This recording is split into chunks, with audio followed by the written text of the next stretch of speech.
तो चलिए स्टार्ट करते हैं। राम राम, खुश रहिए, राधे राधे, सभी को जय हिंद, नमस्ते भैया, सभी को नमस्ते, सभी को नमस्ते। रेडी हैं? चलिए, तो पहला क्वेश्चन आपके सामने है।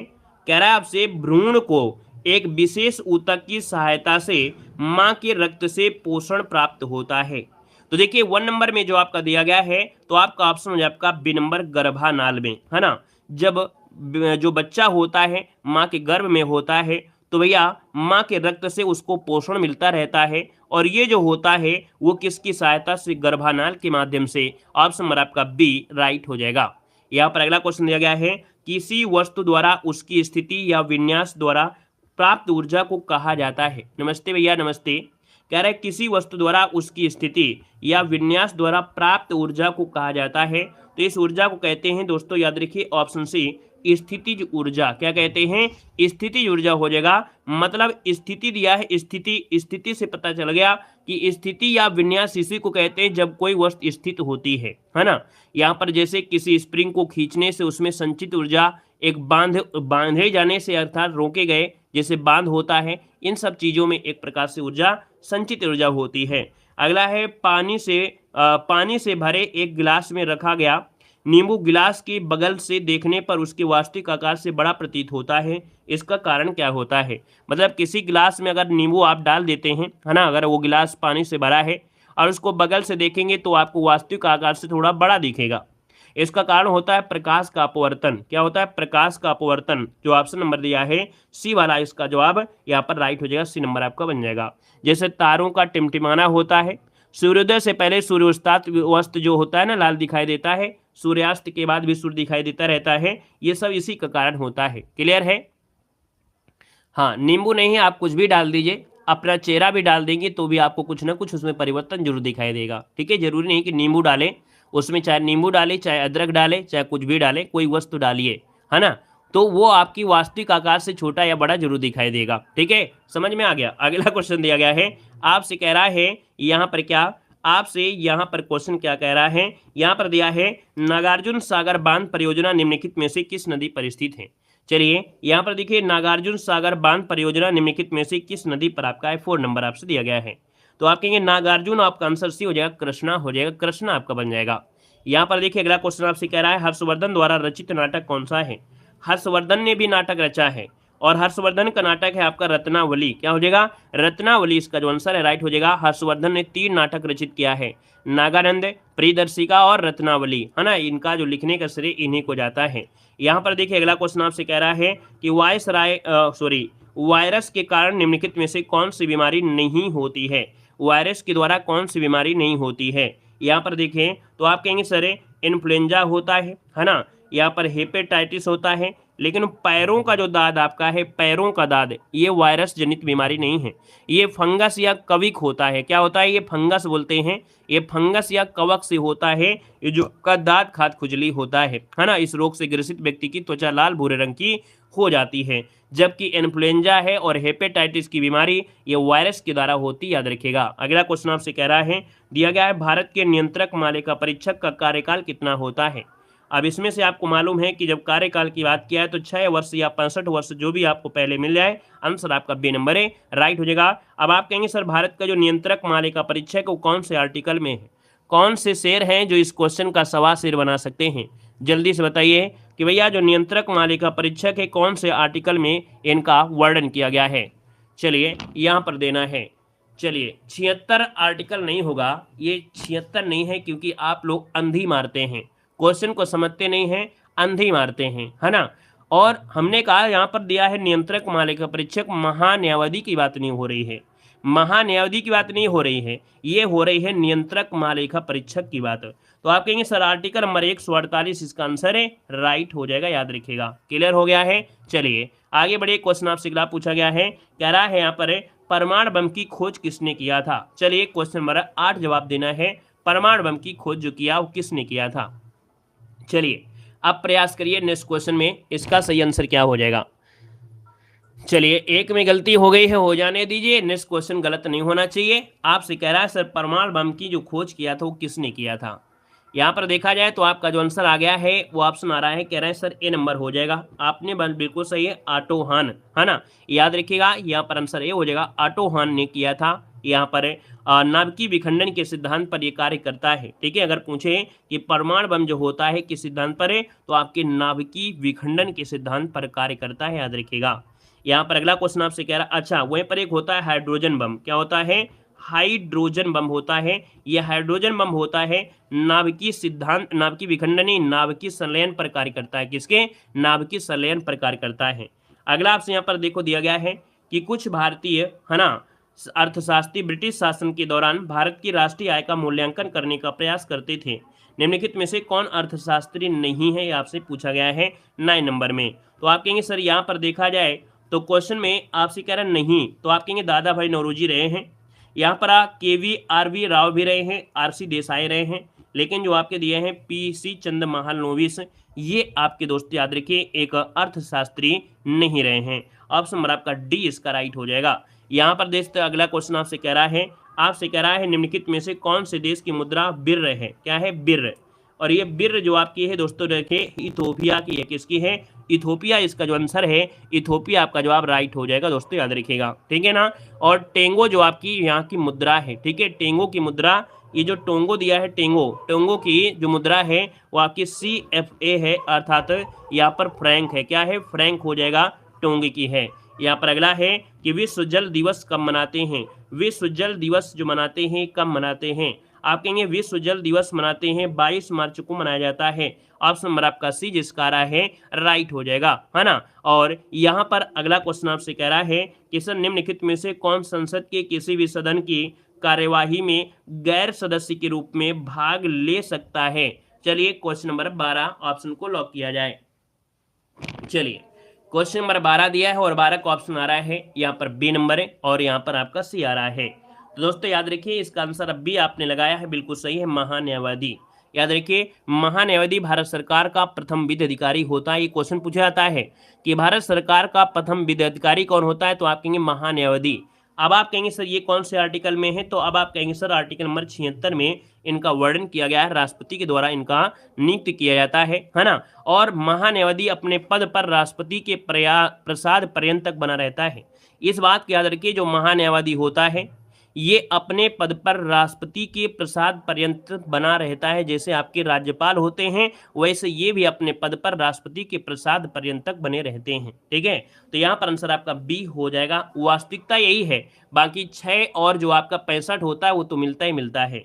यहाँ पर दिया गया है कि भारतीय संविधान के अनुच्छेद 21 का संबंध किससे है, तो अनुच्छेद 21 का जो संबंध मिलता है ये मिलता है जीवन के अधिकार से है, जीवन के अधिकार से है।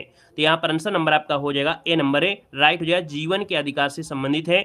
यह नागरिकों के जीवन और शारीरिक स्वतंत्रता का संरक्षण करता है। अगला क्वेश्चन आपसे कह रहा है निम्न में से कौन से वनों की पत्तियों के गिरने का निश्चित समय नहीं होता है, इसलिए कभी अनावृत नहीं दिखते हैं। मतलब ऐसे वन जहां पर पत्तियां होती हैं पेड़ों से गिरने का कोई निश्चित समय नहीं है कि हाँ पतझड़ में ही पेड़ पौधे की पत्तियां गिरेंगी। यहाँ के जो पौधे होते हैं इनका निश्चित नहीं होता है, तो इनको हम लोग कहते क्या हैं, तो इनको कहते हैं दोस्तों याद रखिए उष्णकटिबंधीय सदाबहार वन। क्या बोलते हैं, सदाबहार। ये हमेशा एक जैसे आपको मिलेंगे, याद रखिए उष्णकटिबंधीय सदाबहार वन कहेंगे। ऑप्शन नंबर आपका डी यहाँ पर राइट हो जाएगा। जहां 200 सेंटीमीटर से अधिक वर्षा होती है इन पत्तियों को गिरने का कोई निश्चित समय नहीं होता है। ये कभी आपको अनावृत नहीं दिखेंगे कि बिना पेड़ के ही आपको बिना पत्तों के पेड़ दिख जाएं। जैसे कि भैया आपके उत्तर पूर्वी भाग पर पश्चिमी घाट पर अंडमान निकोबार द्वीप समूह में भी आपको मिलते हैं, जैसे रबड़ है, महोगनी है, रोजवुड है ना, आबनूस है, बांस से बेंत है, ये आपके वृक्ष इसमें आते हैं। अगला दिया है कि उच्चतम न्यायालय में न्यायाधीशों की संख्या बढ़ाने का अधिकार किसके पास होता है। उच्चतम न्यायालय मतलब आपके सुप्रीम कोर्ट की बात कह रहा है। अगर सुप्रीम कोर्ट की न्यायाधीशों की संख्या बढ़ाना है तो ऐसी जो आपकी क्षमता है या कह सकते हैं ये जो अधिकार है वो भारत की संसद के पास होता है, भारत की संसद के पास। बाकी अगर हाई कोर्ट के न्यायाधीशों को बढ़ाना है तो ये आपके राष्ट्रपति के माध्यम से होता है, ठीक है ना। तो दोनों चीज को याद रखिए, सुप्रीम कोर्ट में आपके भारत की संसद की यहाँ पर सहायता ली जाती है। अगला क्वेश्चन दिया गया है कि निम्न में से किसे कंप्यूटर का पिता कहा जाता है।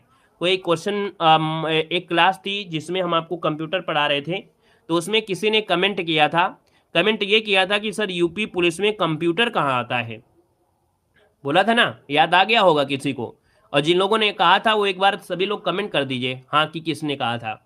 हर एक मॉडल पेपर में आपको क्वेश्चन मिलेगा, एक क्वेश्चन कंप्यूटर का, है ना। कोई भी मॉडल पेपर उठाइए और एक क्वेश्चन को पास करने के लिए, अर्थात एक क्वेश्चन को करने के लिए आपको क्या है, आपको पढ़ना ही पढ़ना पड़ेगा। क्यों? क्योंकि सिलेक्शन एक नंबर से रुकता है। जब देखे होंगे पढ़ने वाला जो बच्चा होता है उसका सिलेक्शन एक नंबर से, आधा नंबर से, पॉइंट नंबर से रुकता है। तो जो पढ़ने वाले बच्चे हैं तो ये तो कभी ना कहें कि सर मेरे एग्जाम में ये आता ही नहीं है ना, ये आपको नहीं कहना है।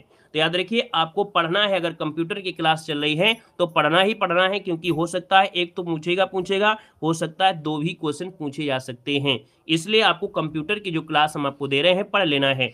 जूनियर असिस्टेंट की जो क्लास दे रहे हैं वो आपके लिए रामबाण हमने वैसे बता दिया है कि 30 क्वेश्चन आपकी हिंदी के होते हैं, 20 क्वेश्चन यूपी जीके के होते हैं, 15 क्वेश्चन कंप्यूटर के होते हैं, बाकी बचे हुए जो आपके 20 क्वेश्चन शायद होते हैं वो जीएस के होते हैं। तो आप लोगों के लिए रामबाण क्लास हो जाएगी। जूनियर असिस्टेंट वाली क्लास को अगर आप लेते रहते हैं तो ये चीज़ें बहुत आपकी मजबूत हो जाएंगी। ठीक है ना, क्लियर है। चलिए यहाँ पर देखिए आपका जवाब आ गया है कि भैया कंप्यूटर का पिता, जो फादर ऑफ कंप्यूटर कहते हैं, ये कहा जाता है option C Charles Babbage. Option आपका सी हो जाएगा। बिना पढ़ा लिखा व्यक्ति भी इसका आंसर आपका बता सकता है।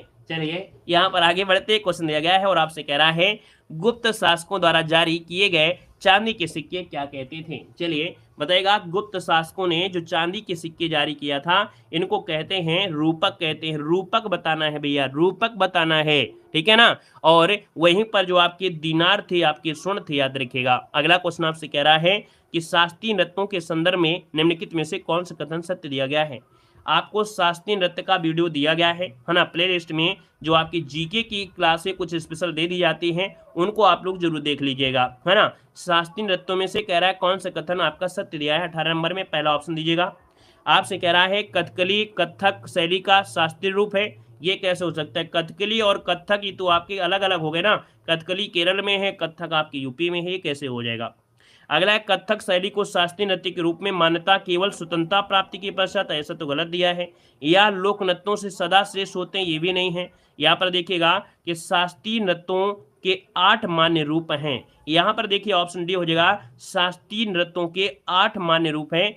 भैया 7 आप लोगों ने पढ़ा ही पढ़ा है। 8वें नंबर का है सात्रिया, जो कि आपका असम का है। सात्रिया जो नृत्य आपका है असम का है, जो 8वां आपका जुड़ा है, इसलिए ऑप्शन आपका डी वाला बनेगा। अगला दिया गया, निम्नलिखित में से कौन सी गति या तीव्रता के आधार पर कौन सी मुद्रास्फीति का एक प्रकार यहाँ पर नहीं है। तो देखिए द्रुत मुद्रास्फीति इसमें होता है, लेकिन लागत जन्य मुद्रास्फीति ये मुद्रास्फीति के एक प्रकार में नहीं आता है। मुद्रास्फीति में द्रुति है, अति है, मंद है, ये तो आपके आती हैं, लेकिन लागत जन्य शब्द आपका नहीं होता है, इसको नोट कर लीजिएगा, ठीक है ना। यहाँ पर लागत जन्य मतलब होता है कास्ट पुश, है ना, ये आपका इन्फ्लेमेशन। यहाँ पर अगला क्वेश्चन दिया गया है, निम्नलिखित में से किसे सूचना राजपथ कहते हैं। किसे सूचना राजपथ कहते हैं, यहाँ पर 20 नंबर आपसे कह रहा है। अब आप देखिएगा ये भी आपके कंप्यूटर से ही क्वेश्चन है ना। तो कंप्यूटर से क्वेश्चन है तो 2 क्वेश्चन तो आपको मिल गए हैं और ऐसे डेली मिलेंगे। यहाँ पर इंटरनेट को कहा जाता है सूचना राजपथ कहते हैं आपके इंटरनेट को। ऑप्शन नंबर आपका बी यहाँ पर राइट हो जाएगा, इंटरनेट को कहते हैं। क्लियर हो गया है। यहाँ पर अगला क्वेश्चन आपसे कह रहा है कि यमुना और बेतवा नदियों का संगम कहाँ है। यमुना और बेतवा नदियों का जो संगम है ये कहाँ पर होता है। तो दोस्तों याद रखिए आपके हमीरपुर में आप आएंगे। ऑप्शन नंबर आपका ए इसका राइट हो जाएगा। हमीरपुर के पास इनका संगम आपका है, अर्थात ये मिल जाती हैं। यहाँ पर अगला क्वेश्चन दिया गया है, जवाहरलाल नेहरू बंदरगाह कहाँ पर स्थित है। जवाहरलाल नेहरू बंदरगाह जो आपका है कहाँ पर है, या जवाब देना है 22 नंबर में। तो 22 को ऑप्शन बनेगा सी नंबर आपके मुंबई में है ना, नाहवा सेवा बंदरगाह के नाम से जानते हैं। यहाँ पर जो आंसर है यहाँ पर आपका सी नंबर राइट हो जाएगा, याद रखिएगा। क्लियर है ना। और यहाँ पर अगला क्वेश्चन दिया गया है, टोडरमल जो आपके संबंधित थे वो किस कार्य से संबंधित है। टोडरमल, टोडरमल की बात करते हैं तो आप कहेंगे सर ये भूमि सुधार से संबंधित कार्य से आपके जाने जाते हैं। टोडरमल ने भू राजस्व व्यवस्था से संबंधित जब्ती व्यवस्था को लागू किया था। टोडरमल को जब्ती प्रणाली का प्रवर्तक भी माना जाता है, याद रखिएगा। अगला क्वेश्चन आपसे कह रहा है, दिया गया है सांची के स्तूप का निर्माण निम्नलिखित में से किस शासक ने करवाया था। यहाँ पर जवाब देना है सांची के स्तूप का निर्माण किस शासक ने करवाया था, जवाब देना है। तो आप कह रहे हैं सांची का स्तूप, 24 नंबर जो दिया है तो 24 का ऑप्शन बनेगा यहाँ पर बी नंबर है आपके अशोक। ऑप्शन बी जिसका आ रहा है अशोक बिल्कुल सही हो जाएगा। अगला कह रहा है राष्ट्रीय गान जो दिया गया है ना, जन गण मन, राष्ट्रीय गान की रचना रविन्द्रनाथ टैगोर ने की थी, जो कि जनवरी 1912 में सर्वप्रथम किस लेख में प्रकाशित हुआ था। 25 नंबर का ऑप्शन बनेगा बी नंबर, ये आपके तत्वबोधिनी में। किसमें? तत्वबोधिनी, इसका जो आंसर है तत्वबोधिनी पत्रिका में इसका प्रकाशन हुआ था। याद रखिए, रविन्द्रनाथ टैगोर द्वारा रचित किया गया है। अगला है आर्टिकल नंबर 352 का संबंध किससे है? मतलब 352 अधीन लागू आपातकाल स्थिति के दौरान निम्नलिखित में से कौन से संवैधानिक उपबंध निलंबित रहते हैं? तो भैया जब आपके 352 राष्ट्रीय आपातकाल लगता है तो राष्ट्रीय आपातकाल के समय जो आपके मौलिक अधिकार हैं, है ना, ये मौलिक अधिकार आपके समाप्त हो जाते हैं, है ना। तो आप कहेंगे सर आंसर आपका बी हो जाएगा। बाकी आर्टिकल नंबर जो आपका 20 दिया है और आर्टिकल नंबर आपका 21, ये समाप्त नहीं होते हैं। बाकी जब भी कभी ऑप्शन में ए दिया गया हो, ए नंबर आपका दिया हो 21 और बी दिया गया हो आपका 20, तब आपको 21 आपको जवाब देना है, याद रखिएगा। ठीक है, हमने कहा 20 और 21 दोनों होते हैं, लेकिन कभी कभी एग्जामिनर क्या होता है वो आपको थोड़ा सा घुमा देगा, तब आप कहेंगे सर ए में दे दीजिएगा आर्टिकल नंबर 21 और बी में दे देगा 20। अब आप क्या करेंगे? तब आप कहेंगे सर आर्टिकल नंबर 21 जो आपका दिया है ये आपका इसमें आपका माना जाता है, याद रखिएगा। यहाँ पर अगला क्वेश्चन दिया गया है, कह रहा है स्वतंत्रता के अधिकार में निहित है, स्वतंत्रता का अधिकार जो निहित है वो आपकी किस में है? यहाँ पर जवाब देना है, आपका आंसर क्या होगा? स्वतंत्रता का अधिकार निहित है, यहाँ पर देखिए 27 नंबर में, यहाँ पर 27 में देखिएगा आपसे कह रहा है स्वतंत्रता का अधिकार कोई भी पेशा अपनाना, कोई भी पेशा अपनाना आप कर सकते हैं क्या? क्यों भैया, कोई भी पेशा आप कर सकते हैं? कह सकते हैं जी हाँ कर सकते हैं। फिर दिया भाषण की स्वतंत्रता आप बोल सकते हैं, है ना। कोई भी पेशा मतलब कोई भी धंधा आप कर सकते हैं, लेकिन कानून के हिसाब से होना चाहिए। ऐसा नहीं कि आप मतलब आप उसमें से गोली बारूद कट्टा वगैरह बनाने लगे, ये नहीं होना चाहिए, ठीक है ना। तो याद रखिए इसका ऑप्शन हो जाएगा भाषण की स्वतंत्रता, आप भाषण दे सकते हैं, आपको आज़ादी है, लेकिन ऐसा नहीं है कि आप दारू पीकर मोहल्ले में आप गाली बकने लगें, ये भी स्वतंत्रता नहीं है। नहीं तो फिर आपकी स्वतंत्रता को पहले मोहल्ले वाले ख़त्म कर देंगे मार मार के, और इसके बाद पुलिस को बुला के आपकी स्वतंत्रता वो भी ख़त्म कर देंगे, जेल में जाना, फिर स्वतंत्र हो जाओगे। तो इसलिए क्या है, कुछ चीज़ें आपकी हैं लेकिन लिमिट के साथ हैं, ठीक है ना। कोई भी चीज़ करिए लिमिट में करिए, ठीक है। तो इसका आपका ए और बी तो आपका हो गया। बाकी अस्पृश्यता का उन्मूलन और धर्म पालन और प्रचार, यहाँ पर 27 नंबर में जो दिया गया है, ऐसा सभी लग रहा है क्या भाई? यहाँ पर 27 नंबर में जो आपका दिया गया है, अच्छा स्वतंत्रता माफ करिए, देखो यहाँ पर दिया है स्वतंत्रता के अंतर्गत, और स्वतंत्रता में आपको यही आपको मिलेगा, है ना। कोई भी पेशा अपनाना करना है, भाषण को स्वतंत्रता, ये आपके स्वतंत्रता के तहत। तो स्वतंत्रता आपके आर्टिकल नंबर आपके 19 में है ना। आपकी 6 प्रकार की स्वतंत्रता आपको बताई गई है, लेकिन अस्पृश्यता उन्मूलन आता है आर्टिकल नंबर 17 में, और धर्म जो आपका प्रचार प्रसार है आपके 25 में आपको आएगा। तो आप कहेंगे सर सी और डी ये आपकी इसमें नहीं आएंगे, बाकी स्वतंत्रता ए और बी हो जाएगा, ऑप्शन नंबर आपका ए बन जाएगा। क्लियर हो गया है? आगे बढ़िए, क्वेश्चन दिया गया है कि पृथ्वी की सबसे ऊपरी परत को क्या कहते हैं। चलिए क्वेश्चन नंबर आपका 28 दिया है, थोड़ा स्पीड हो जाइए, अपनी स्पीड को बढ़ाइए। पृथ्वी की कह रहा है पृथ्वी की सबसे ऊपरी परत को कहते हैं, क्या कहते हैं? तो आप कहेंगे सर यहाँ पर जो आंसर आएगा 28 ऑप्शन ए हो जाएगा, क्रस्ट कहते हैं। क्या बोलते हैं? क्रस्ट कहते हैं, ठीक है। क्या कहते हैं? क्रस्ट कहते हैं, याद रखिएगा। नेक्स्ट क्वेश्चन दिया गया है, यहाँ पर दिया गया है आपसे नवरत्न किसके शासनकाल से संबंधित थे? नवरत्न, तो नवरत्न थे आपके चंद्रगुप्त द्वितीय के दरबार में नवरत्न रहा करते थे, है ना। आपके नवरत्न थे, यहाँ पर कालिदास इसके महत्वपूर्ण आपके रहे हैं, है ना। उस समय जो आपके थे, आपके चंद्रगुप्त द्वितीय के समय सब महान लोग थे, जैसे कालिदास हैं, यहाँ पर वराह मीर थे, है ना, आपके धनवंतर रहे थे, ये सब चीज़ें बड़े महान महान लोग थे। अगला है, जब किसी वस्तु का केवल एक क्रेता हो और एक विक्रेता हो तो ऐसी स्थिति कहलाती है। तो ऐसी स्थिति होता है द्विपक्षीय व्यापार, क्योंकि यहाँ पर क्या हो रहा है, आप एक तरफ हैं और एक आप इधर हैं, एक लेने वाला एक देने वाला है, तो इसका मतलब द्विपक्ष से व्यापार हो रहा है ना। तो इसका आंसर आपका बनेगा बी नंबर हो जाएगा। अगला क्वेश्चन दिया गया है, कह रहा है रेड डाटा बुक में निम्नलिखित में से कौन सा डाटा पाया जाता है? रेड डाटा बुक में कौन सा डाटा पाया जाता है? रेड डाटा बुक में, चलिए बताइए यहाँ पर आंसर क्या हो जाएगा, जवाब दीजिए 31 नंबर में। चलिए भाई जवाब दीजिए। कह रहा है रेड डाटा बुक में निम्नलिखित में से कौन सा डाटा होता है? ये मेमोरी डाटा होता है क्या भाई? कौन होता है? यहाँ पर कहेंगे सर जो विलुप्त प्राय प्रजातियां होती हैं, ये डाटा होता है जो विलुप्त प्राय प्रजातियां है ना, धीरे धीरे विलुप्त हो रही हैं। यहाँ पर आंसर आपका बनेगा सी नंबर हो जाएगा। अगला है कि दिल्ली सल्तनत के किस सुल्तान ने आगरा शहर को बसाया था। आगरा शहर को जो बसाया था वो किसने बसाया था, यहाँ पर बताना है। यहाँ पर आंसर क्या हो जाएगा 32 नंबर में।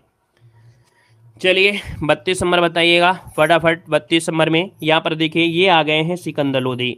सिकंदर लोदी जिन्होंने जवाब दिया है बिल्कुल सही हो जाएगा। सिकंदर लोदी का वास्तविक नाम बता सकते हैं? कोई इतना होशियार बच्चा हो जो ये बता सके सिकंदर लोदी का वास्तविक नाम क्या था। चलिए आज देख लेते हैं कितने लोग हैं जो इस क्वेश्चन का सही जवाब दे सकते हैं। सिकंदर लोदी का जो वास्तविक नाम था वो क्या था, बता दीजिए एक बार। बाकी हम तो आपको बताएंगे, जरूर नहीं कि आप लोग बता पाए क्योंकि थोड़ा कठिन क्वेश्चन आपका है। यहाँ पर सिकंदर लोदी का आपसे पूछा गया है वास्तविक नाम क्या था। चलिए सिकंदर लोदी का वास्तविक नाम बताना है जल्दी से। चलिए नहीं मालूम है कोई दिक्कत नहीं है। यहाँ पर देखिए सिकंदर लोदी का नाम था क्या, याद रखिएगा सिकंदर लोदी का नाम था निजाम खां। क्या हो जाएगा? निजाम खां। निजाम खां हो जाएगा, निजाम खां। ठीक है, निजाम खां हो जाएगा, याद रखिएगा। अगला क्वेश्चन आपसे यहाँ पर दिया गया है, आपसे कह रहा है केंद्रीय गन्ना प्रजनन संस्थान कहाँ पर है। चलिए यहाँ पर बताना है केंद्रीय गन्ना प्रजनन संस्थान जो आपका है ये आपके कहाँ पर है। राधे राधे भैया, राधे राधे, गुड इवनिंग। देखो भैया केंद्रीय गन्ना प्रजनन संस्थान आपका 33 नंबर का जो ऑप्शन है यहाँ पर आपका ए हो जाएगा। ये आपकी कोयम्बटूर में है। कोयम्बटूर जिसको ऑप्शन आ रहा है बिल्कुल सही जवाब हो जाएगा। ठीक है ना। और अगले क्वेश्चन को आते हैं। क्वेश्चन दिया गया है किस राज्य का लोकसभा और राज्यसभा में प्रतिनिधित्व सबसे अधिक है। यहाँ पर देखिए आपका जो आंसर बनेगा इनमें से राइट क्या हो जाएगा। लोकसभा और राज्यसभा की जो सीटें हैं सबसे ज़्यादा कहाँ की हैं, तो कहते हैं अगर यूपी आपके कब्जे में है तो भैया आपको मालूम है कोई हरा नहीं सकता है, इसलिए यूपी में दिल बसता है पूरे राजनीतिक पार्टियों का। तो यहाँ पर 34 नंबर का ऑप्शन क्या है, तो 34 का ऑप्शन ये हो जाएगा, याद रखिए उत्तर प्रदेश हो जाएगा, है ना। यहाँ पर उत्तर प्रदेश हो जाएगा। और अगला क्वेश्चन आपसे कह रहा है विमुद्रीकरण क्या होता है। विमुद्रीकरण क्या होता है आपने नाम सुना ही होगा, है ना। हमने कहा सब आपने विमुद्रीकरण पढ़ा है, मतलब पुराने नोटों का प्रचलन जो होता है, चलन क्या होता है, बंद कर दिया जाता है ना। यहाँ पर जो आंसर है वो आपका बी नंबर है, राइट हो जाएगा, याद रखिएगा, है ना। क्लियर है। और यहाँ पर जो भी आपकी जो मूल्य चल रहा होता है अर्थात पैसे चल रहे हैं, जितनी भी सीरीज था उसको खत्म कर देंगे, अवैध घोषित कर देंगे, है ना। उससे क्या होता है, भ्रष्टाचार जो होता है लगाम लगता है, काला धन जो जमा होता है वो सब भी बाहर निकल के आ जाता है ना। काले धन पर रोक लग जाती है। और अगला क्वेश्चन दिया गया है उत्तर प्रदेश में सर्वाधिक वन किस जिले में है। यहाँ पर बताना है, यहाँ पर जो आंसर है यहाँ पर क्या हो जाएगा। उत्तर प्रदेश में सर्वाधिक वन किस जिले में है, यहाँ पर देखिए 36 नंबर में। ऑप्शन नंबर आपका बी बिल्कुल सही है, सोनभद्र इसका आंसर है, राइट हो जाएगा, जवाब देना है। चलिए यहाँ पर जवाब देना है, आपसे कह रहा है सुभाष चंद्र बोस ने फॉरवर्ड ब्लॉक की स्थापना कब की थी।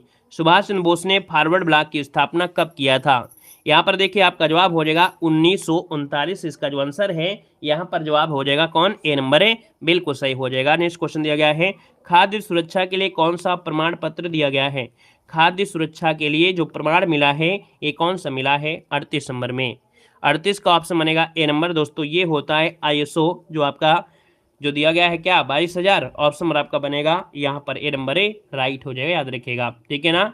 और यहाँ पर गुणवत्ता प्रबंधन के लिए अगर पूछे, गुणवत्ता प्रबंधन के लिए होता है, ये होता है गुणवत्ता प्रबंधन के लिए होता है, याद रखिएगा। ठीक है ना, क्लियर है। और यहाँ पर जो ये दिया गया है ये पर्यावरण के लिए होता है, किसके लिए, तो आपकी ये पर्यावरण के लिए होता है। और ये जो दिया गया ये किसके लिए है, तो ये आभूषण की जो आपकी शुद्धता होती है, आभूषण की शुद्धता के लिए ये 9202 वाला आपका होता है, तो अपना नोट कर लीजिएगा। ठीक है ना, क्लियर है। खाद्य सुरक्षा ये है, गुणवत्ता शिक्षण ये है, जैसे पर्यावरण ये आपकी गुणवत्ता होती है, गुणवत्ता प्रबंधन के लिए ये होता है पर्यावरण के लिए, और ये होता है आभूषण के लिए। अगला क्वेश्चन दिया गया है, आपसे कह रहा है यहाँ पर क्वेश्चन है कि विशेषण का उपयोग निम्नलिखित में से किसके बिना नहीं हो सकता है।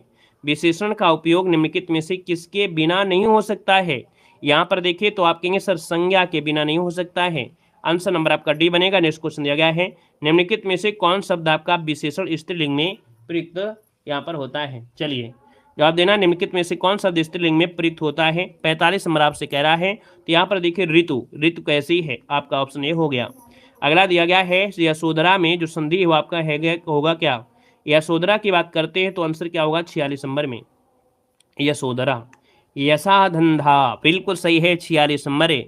यहाँ पर देखिए ऑप्शन बी हो जाएगा यशाधंधरा, क्योंकि ये जो विसर्ग आया है वो कैसे आया है, ये आया है ओ की मात्रा वाले से आया है ना। ये आपकी विसर्ग संधि में रूल बताया था, सा और रा वाला और ओ वाला आपको रूल बताया गया है। अगला है दक्षिण और पश्चिम के बीच की दिशा क्या होती है। भैया आपसे पूछा है दक्षिण पश्चिम, दक्षिण और पश्चिम की जो आपकी दिशा होती है उसे कहते हैं यहाँ पर दोस्तों नेतृत्व कहते हैं, नेतृत्व कहते हैं, ठीक है ना। अब आप लोग यहाँ पर ईशान्य मत लगा देना है कि हाँ जहाँ पर जी हो ईशान लगा दें, है ना। हर जगह ईशान नहीं काम करेगा। ये आपसे नहीं पूरा है कि पूरा उत्तर बताइए ईशान, ये आपसे ये वाला कोण पूछ लिया है। अगला क्वेश्चन दिया गया है अधिमानता में उपसर्ग दिया है, अधिमानता में उपसर्ग, आदि जो हो जाएगा वो उपसर्ग हो जाएगा। उपसर्ग कहाँ पर दिया है, ऑप्शन सी दिया गया है। अगला है उच्चारण स्थान के आधार पर हिंदी व्यंजनों को कितने वर्गों में रखा जाता है। कितने वर्गों में रखा जाता है बता सकते हैं। हिंदी व्यंजनों को 11 वर्गों में रखते हैं। आप देख सकते हैं 11 वर्ग बहुत होते हैं, याद रखिए, इसको नोट कर लीजिएगा। ये आपके कौन कौन हैं, तो पहला तो आपका कहेंगे सर कंठ वर्ण होता है, ये आपको पढ़ाया गया है। फिर आपका यहाँ पर तालव्य वर्ण होता है, ये भी पढ़ाया गया है। मूर्धा होता है, दंत होता है, ठीक है, ओष्ठ होता है, वस्य होता है, दंतोष्ठ होता है, काकल्य होता है, लुंठित होता है, उच्छिप होता है और पार्श्विक होते हैं। ये 11 प्रकार होते हैं, याद रखिएगा। अगला क्वेश्चन दिया गया है लिपि की आवश्यकता होती है। लिपि होता है लिखने के लिए, और लिखने के लिए है तो ऑप्शन हो जाएगा भाषा लिखने के लिए। अगला है किस वाक्य में कोई विदेशी शब्द आपका नहीं है। किस वाक्य में कोई विदेशी शब्द आपका नहीं है। अब आपको विदेशी शब्द तभी होगा जब आपको नॉलेज होगा। देखो घंटा बजा तब मैं स्कूल शब्द आपका आ गया। मेरी बस यात्रा बहुत सुविधाजनक दिया गया है ना। यहाँ पर रेलवे शब्द आपका है, लेकिन जो संस्कृत शब्द आपका है विदेशी नहीं है ना, ये संस्कृत विदेशी नहीं है। तो आप समझ आपका बी नंबर। तुक्का लगाना चाहते तो लगा सकते थे, आंखें मूंद कर लगा सकते थे।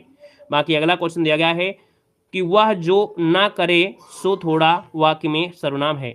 वह जो ना करे सो थोड़ा वाक्य में सर्वनाम पूछा गया है 52 नंबर में। तो यहाँ पर देखो वह जो और सो दिया है, आप कहेंगे संबंध हो जाएगा, डी नंबर है। अगला दिया गया है कि निम्नलिखित में से कंठ वर्ण कौन सा है। अब बताने की आवश्यकता नहीं है कि कंठ किस में है। आप कहेंगे सर 53 नंबर का जो ऑप्शन आ गया है ना, 53 नंबर का जो ऑप्शन आ गया है वो राइट क्या हो जाएगा। यहाँ पर देखिए आपका जो आपका का वर्ग होता है, का वर्ग में आपका आ भी आता है, हा भी आता है, विसर्ग भी आता है। ऑप्शन आपका बी बनेगा। अगला है आविर्भाव का विपरीत इनमें से क्या है। आविर्भाव और तिरोभाव आपने पढ़ा होगा, आविर्भाव तिरोभाव। ऑप्शन नंबर आपका हो गया सी नंबर। नेक्स्ट क्वेश्चन दिया गया है, कह रहा है यशोदा हरिपालने झुलावे, हल रावे दुल रावे, मल हावे जोई सोई कुछ कुछ गावे। यहाँ पर रस क्या है। तो भैया जब बच्चे को खिला रही हैं तो फिर आपको मालूम है माता जी कुछ न कुछ तो बोले रहेंगे, ये आपके वात्सल रस होता है। यहाँ पर अगला क्वेश्चन दिया गया है सरस्वती का पर्यायवाची नहीं है। सरस्वती का पर्यायवाची नहीं है, आपसे 56 नंबर पूछा गया है। आप कहेंगे वाणी है, वीणा पाणी है, शारदा है, लेकिन कमला नहीं होता है, ठीक है। कमला नहीं होता, कमला होता है। किसका होता है बताइए। चलिए आपसे पूछ ही लेते हैं, पहले पहले हम ही बता रहे तो अब आप पहले बताइए। कमला जो होता है ये पर्यायवाची किसका होता है। चलिए कमला किसका होता है बताइए। लक्ष्मी का होता है, बिल्कुल सही है। कमला जो होता है वो लक्ष्मी का होता है, याद रखिए लक्ष्मी का बनेगा। यहाँ पर अगला दिया है कि वाक्य के त्रुटि भाग का चयन करना है, त्रुटि रहित होने पर विकल्प आपको चुनना है डी, है ना। देखिए 57 नंबर में पहला ऑप्शन है विद्यालय में जलपान को नहीं होगा, जलपान का, है ना, जलपान का उत्तम प्रबंध है। ये का शब्द लगाना है, को नहीं लगाना है, को की जगह आपको का लगाना है। अगला है हिंदी का प्रथम महाकाव्य किसने लिखा था। हिंदी का प्रथम महाकाव्य जो लिखा था वो किसने लिखा था, यहाँ पर जवाब देना है। चलिए यहाँ पर जवाब देना है, इसका आंसर क्या हो जाएगा। चलिए बताइए हिंदी का प्रथम महाकाव्य जो आपका है इनमें से क्या हो जाएगा। तो आप कहेंगे सर 58 नंबर का जो ऑप्शन है, यहाँ पर 58 नंबर का जो ऑप्शन आ गया है वो राइट हो जाएगा आपका सी नंबर है पृथ्वीराज रासो, जिसको ऑप्शन आ गया है सी नंबर है राइट हो जाएगा पृथ्वीराज रासो। अगला क्वेश्चन दिया है कि कवि कालिदास की अभिज्ञान शकुंतलम का हिंदी अनुवाद किसने किया था। यहाँ पर देखा जाए तो आपका जो आंसर है आपका 59 का ऑप्शन क्या हो जाएगा। तो भैया ये हैं आपके राजा लक्ष्मण सिंह, राजा लक्ष्मण सिंह जिसको ऑप्शन आ गया है। मतलब आप बहुत होशियार हैं क्योंकि आपने बिल्कुल सही जवाब दिया है। ऐसे क्वेश्चन का जवाब आपने धुआं धुआं कर दिया है। अगला क्वेश्चन दिया गया है कि कह रहा है जी सुमृत सिद्ध होई शीश नायक कविवर बदन, करहु अनुग्रह सोई बुद्धि राशि शुभ बुन सदन। यहाँ पर छंद क्या है, इसको पढ़ने से एक चीज याद आ रही होगी आप लोगों को कि थोड़ा सी उल्टा सीधा लगा है ना, क्या है, उल्टा लगा है। मतलब उल्टा क्या लग रहा है कि जब हम सोरठा पढ़ रहे हैं, दोहा पढ़ रहे होते हैं, तो दोहे में क्या होता है, दोहे का उल्टा सोरठा होता है। अब इसको आप पढ़ेंगे तो आपको मिलेगा, देखिए, शेष नायक कविवर बदन जिम सुमृत सिद्ध हो, ये होता तो बिल्कुल दोहा होता, ये उल्टा है, आपका सोरठा है। मात्रा लगाना है तो लगा सकते हैं, कोई दिक्कत नहीं है, ठीक है, मात्रा लगाना है तो लगा सकते हैं, सोरठा वाला दोहे का उल्टा होता है। यहाँ पर अगला क्वेश्चन दिया गया है, बखूबी में कौन सा समास है, बखूबी में समास क्या है। तो बखूबी में क्या होगा, तो आप कहेंगे सर खूबी के साथ आपका ब लगा है, अर्थात ये क्या है, उपसर्ग है, अर्थात ये पहला पद प्रधान हो जाएगा। तो आंसर नंबर आपका बनेगा ए नंबर है। अगला है शरीर के लिए सही पर्यायवाची आपको बताना है 62 नंबर में। तो 62 का ऑप्शन क्या बनेगा, यहाँ पर तन है, देह है और गात है, तो ऑप्शन पहला ही बिल्कुल सही हो जाएगा। नेक्स्ट क्वेश्चन दिया गया है, दुबई कितना सुंदर देश है, इसमें से जो सुंदर शब्द आपका है क्या है। तो सुंदर दोस्तों याद रखिए ये क्या है, तो भैया प्राविशेषण, तो कहेंगे प्राविशेषण तो नहीं है, यहाँ पर आपका संख्यावाची नहीं है, परिमाण नहीं है, तो बचा क्या है, आपका विधेय विशेषण हो जाएगा। भाई कभी कभी ऑप्शन का यूज किया करें, कभी कभी दिमाग का भी प्रयोग किया करें कि हमसे अगर ये क्वेश्चन नहीं बन रहा है तो इसका सही आंसर बनेगा क्या। तो भैया हम जानते हैं प्राविशेषण क्या होता है, विशेषण की विशेषता, तो ये तो होगा नहीं, संख्या है नहीं है, परिमाण नहीं है, तो आपका हो गया डी नंबर, विधेय विशेषण इसका आंसर है, राइट हो जाएगा। क्लियर है ना, सुंदर जो पद है विधेय विशेषण है, अगर यही सुंदर आपका यहाँ हो जाता तो ये विशेष विशेषण हो जाता। अगला क्वेश्चन आपसे कह रहा है क्वेश्चन नंबर आपका अगला है, कह रहा है जिसका संबंध, जिसका जन्म पहले हुआ हो, जिसका जन्म पहले हुआ हो उसे कहते हैं क्या, तो यहाँ पर होता है अग्रज, क्या बोलते हैं, अग्रज। और जिसका जन्म बाद में हो उसे बोलते हैं अनुज कहते हैं, क्या कहते हैं, अनुज कहते हैं। अगला क्वेश्चन दिया गया है और आपसे कह रहा है कि इस वाक्य को सरल वाक्य में बदलना है, आपका आंसर क्या हो जाएगा। यहाँ पर देखो, तुम बाहर गए और वह रोने लगा, ये जो और शब्द है ये संयुक्त है, इसको सरल वाक्य में कन्वर्ट करना है। सरल में करेंगे तो आप कहेंगे सर 65 नंबर का जो ऑप्शन है यहाँ पर क्या हो जाएगा, यहाँ पर देखिए ऑप्शन सी नंबर, तुम्हारे बाहर जाते ही वह रोने लगा, ये बन गया है आपका सरल हो गया है, क्योंकि जैसे शब्द तो होगा नहीं, जैसे होता है किसमें, संयुक्त में होता है, मिश्र में होता है, जो शब्द आपका मिश्र में होता है ना, तो आप कहेंगे सर ऑप्शन आपका सी वाला हो जाएगा। अगला है कि किस शब्द में अ उपसर्ग का प्रयोग हुआ है, किस शब्द में अ उपसर्ग का प्रयोग हुआ है, अ उपसर्ग जो आपका है ये किस में बनेगा, तो आप कहेंगे सर अवश्य की बात करते हैं, अवचन की बात करते हैं, अव्याप्ति की बात करते हैं, या अवध्य की बात करते हैं, सही क्या हो जाएगा 66 नंबर में। देखिए यहाँ पर दिया गया है अव्याप्ति, क्या दिया है, अव्याप्ति दिया गया है। अब आप कहेंगे सर अव्याप्ति दिया गया है तो इसको तोड़ा जाएगा तो अ तो निकलेगा ही निकलेगा, अ तो निकलेगा ही निकलेगा, और बन जाएगा आपति, क्या बनेगा, आपति बनेगा, आपति हो जाएगा। तो ये हो गया आंसर आपका सी नंबर है।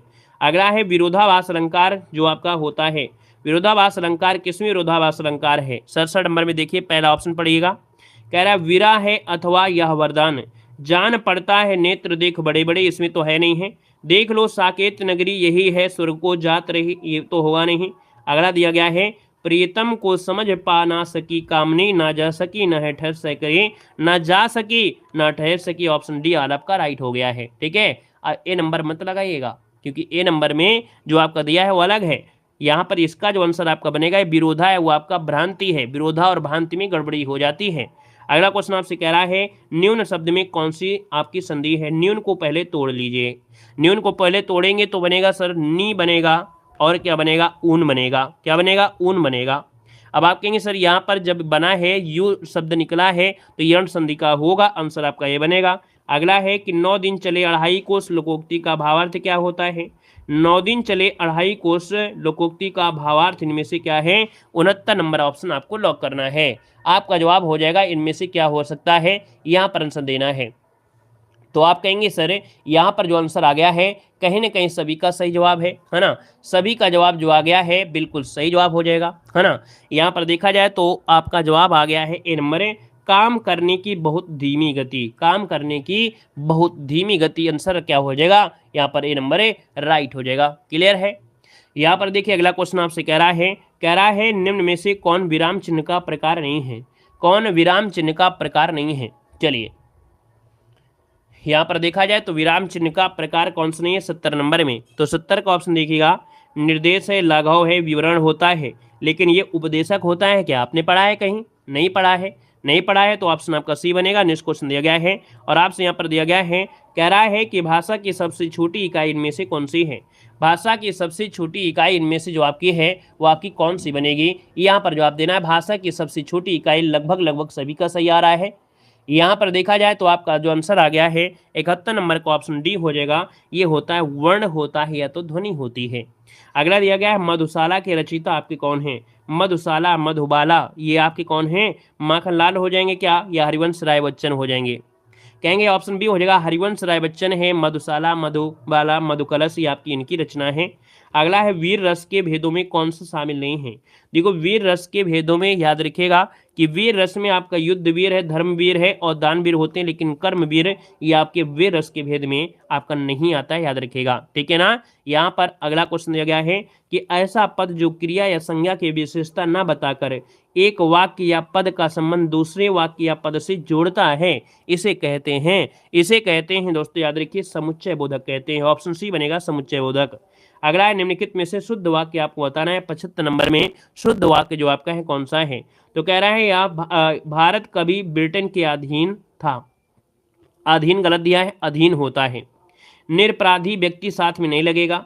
बादशाह ने मुक्त हस्त दान किया। बादशाह ने मुक्त हस्त दान किया। यहाँ पर अगला देखो दिया गया है, आपसे कह रहा है उसे पैतृक संपत्ति में हिस्सा नहीं मिला, है ना। तो उसे पैतृक संपत्ति में हिस्सा नहीं मिला, ये आंसर आपका डी वाला हो जाएगा। याद रखिए इसका जो आंसर है वो आपका डी, क्योंकि शुद्ध आपसे पूछा गया, शुद्ध पूछा गया है। ऑप्शन नंबर आपका डी राइट हो जाएगा। ठीक है, यहाँ पर मुक्त रूप से दान किए ये होता है, इस कारण से ऑप्शन डी आपका बन जाएगा, राइट हो जाएगा। ठीक है ना। मात्र संपत्ति नहीं होता है, पैतृक संपत्ति आपने हमेशा पढ़ा है, तो आंसर नंबर आपका डी राइट हो जाएगा। दोस्तों इस प्रकार से ये जो क्लास है वो आपकी यहाँ पर कंप्लीट हो जाती है। पूरे क्वेश्चन आपके कवर कराए गए हैं और आपको देखिए हमने कहा डेली क्लास लेना है। रात को 9:30 बजे क्लास होती है और आपको एक मॉडल पेपर दिन भर लगाना है। दिन में एक मॉडल पेपर आपको लगाना है। बाकी हिंदी की क्लास है, आपकी यूपीजी की क्लास है ना। आपको यहाँ पर जो मैथ है, रीजनिंग है, ये अपने आप से तैयारी करते रहना है ना। यानी कि सारा दिन हम पढ़ते ही रहें, जब देखें यूट्यूब से पढ़ते रहें, थोड़ा मोबाइल को भी आराम कर दिया करिए, है ना। किताब को उठा लिया करिए, किताब से कॉन्फिडेंस बढ़ता है। किताब से जब थ्योरी पढ़ लेंगे और टेस्ट लगाएंगे तो और भी कॉन्फिडेंस बढ़ेगा। लेकिन अगर आप यूट्यूब के ही भरोसे से आप रहोगे कि नहीं हम यूट्यूब में ही पढ़ते रहें सारा दिन, आज चलिए देव सर की क्लास में, कहीं दूसरी क्लास में, कहीं तीसरी क्लास में, अगर सारा दिन अपना इसी में आपने लगा दिया तो फिर आपको कुछ होगा नहीं। इसलिए क्या है, कुछ चीज़ें होती हैं कि आप जैसे हमने मॉडल पेपर आपने लगाया, जो भी क्वेश्चन में दिक्कत हो रही है उसको किताब से भी पढ़िए, ताकि एग्जामिनर अगर क्वेश्चन को हार्ड बना ले, पेपर का हार्ड बना दे, तो भी क्या है आपको हार्ड पेपर सरल ही लगेगा। और वो तभी हो सकता है जब आप खुद से मेहनत करेंगे। यूट्यूब पर उतना भरोसा न करके खुद पर भरोसा करेंगे कि हम एक मॉडल पेपर लगा दिया, हमारा दिन बिल्कुल से अच्छा हो गया, है ना। ठीक है, धन्यवाद सभी को, जय हिंद, वंदे मातरम, गुड नाइट, शुभ रात्रि।